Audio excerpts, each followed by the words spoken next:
Hello guys, hello, this is for Virgo. Virgo, welcome dito sa aking channel, Kapalaran 888. Welcome guys. Alamin natin kung anong messages, vibration, gabay energy para sa lahat ng Virgo. Virgo, tingnan natin yung money, career, financial reading mo for the month of August. Okay, wow, new beginnings. Tingnan natin. OMG. Okay, this is for Virgo. Rest and rejuvenate. Authority, this is Leo. This is water sign. And this is air signs, Gemini. Nakikita ko dito, this one is Leo, Aries, Sagittarius. Water sign, Pisces, Scorpion, Cancer. Air signs, Gemini, Libra, Aquarius. Water sign, Pisces, Scorpion, Cancer. Okay, so sa nakikita ko sa'yo dito, may mga Virgo dito na possible na end contract ka na this month of August, or posibleng ikaw yung nagdesisyon na tumigil muna sa pagtatrabaho. Maybe you decided na magbakasyon, magpahinga kasi pagod ka na, and you're planning for another direction for the new beginning. So ito yun, nakikita ko. Or pwedeng sa nakikita ko sa'yo dito, Virgo, siguro this month of August, siguro mas ipa-prioritize mo na muna yung love life mo, or siguro ipa-prioritize mo na muna yung family mo. So, pwede yung family mo is Leo, Aries, Sagittarius, or yun, emotion muna. Parang nakikita ko sa'yo dito na physical health, emotion, yun yung pinaka-focus mo for the month of August. But, sa nakikita ko sa'yo dito, kahit na hindi ka masyadong nakafocus sa finances, sa material things, nagpaplano ka. You're planning for, like, marami kang plano sa buhay na nakikita ko sa'yo. Okay? So, tingnan nyo siya. And also, sa nakikita ko, you're protected, you are guided ng isang fire sign Leo, Aries, Sagittarius. So, wala kang dapat na ikatakot kung anong mangyari. Like, yung iba, kung gusto mong mag-resign sa trabaho, meron kang kapatid na pwedeng tulungan ka, na siya muna yung mag-finance sa mga needs mo, or meron kang magulang na understanding, parang ganun. So, walang pressure. Parang yun yung nakikita ko. You're super, you're super lucky. Swerteng-swerte ka, kasi, alam nyo ba, sa panahon ngayon, yun yung problema ng generation ngayon na walang support system from their friends, from their parents. Pero ikaw, you're lucky kasi you're supported. 101% support.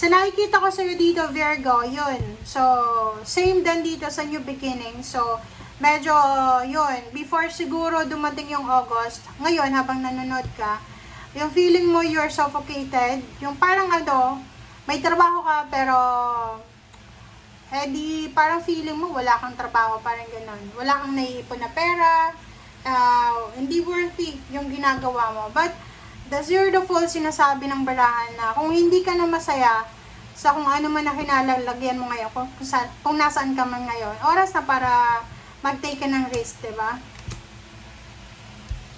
So, sa nakikita ko sa'yo dito, yun, malungkot ka, this month of August, sinasabi ng baraha kung halimbawa, isa kang breadwinner, parents kayo, or pwedeng, yun, breadwinner kayo, siguro hindi nyo na masosustain kung ano yung mga needs ng family nyo. Especially kung may anak ka. So, sa nakikita ko sa'yo dito, mas ipaprioritize mo na muna yung time together with your person, with your wife, husband, and kids. Parang ganun. Or parents. Yung iba din sa inyo dito, pwedeng makakapag-desisyon kayo na mag-aral muna. Yung iba sa inyo dito, ipopost nyo muna yung pagpapakasal, pagpapatayo ng bahay, So, pwedeng ganon. And sa nakikita ko sa'yo dito, if you're planning to get married, if you're planning to build your dream house, kailangan mo daw munang mag-ipon ng malaking halagang pera para hindi ka ma-disappoint. Kumbaga ganun guys, huwag kayong magpapa-layout ng bahay nyo na hindi ka sigurado. Okay? So, sabi ng bara sa'yo, sa lahat ng mga choices and options na gagawin mo sa buwan ng Agosto, since it's a ghost month, mag-iingat ka. Which is, alam nyo yung ghost month, bawal magpakasal dyan. Bawal magpatayo ng bahay, especially sa bahay, guys. So, you need to be careful. Okay? Pag yung ibang bansa din, so, sinasabi ng bara sa'yo na i-pause mo muna yan. I-pause mo muna yung pagpunta sa ibang bansa. Kung halimbawa na plano mong pumunta ng ibang bansa. Okay? The same thing dito. So, kung may mga hinihintay kayong promotion, salary increase, higher position, hinihintay kayong lump sum of money, pwedeng ma-delay siya muna. Okay? So, sa nakikita ko sa'yo dito, focus ka muna sa pamilya mo, focus ka muna sa emotion mo. Spiritual din. Okay? Hindi mo na matutuloy yung mga plano mo. Bigyan mo ng oras yan. Be patient, guys. Iwasan natin yung sobrang excitement sa buwan ng Agosto. Kailangan mo siguro ng tulong, financial help, or emotional help. So, nakikita ko sa'yo dito, yun, your, stress na stress ka.